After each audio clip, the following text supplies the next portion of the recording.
Flex ko lang yung outfit namin. Attend ako ng recognition ni Kathleen. Siya naka-uniform.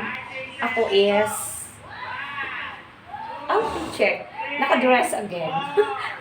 Dress again. Para ako magkukummunion, guys. Naka-white. Ayan. I-judge nyo na. Bagay ba? Bagay ba yung dress ko? Ready na umakit sa stage. Ayan. Stage mom na naman tayo ngayong araw, guys.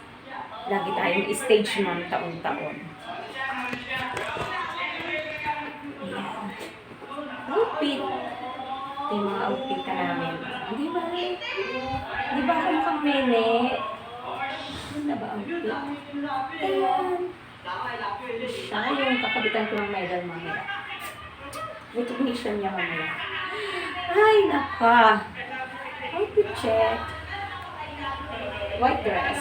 And then, ito yung uso ngayon. Naka-rubber shoes na lang tayo, guys. So, okay. Hindi na uso yung nakasandas. Rubber shoes. Naka-rubber shoes na lang. Paano? So, paano siya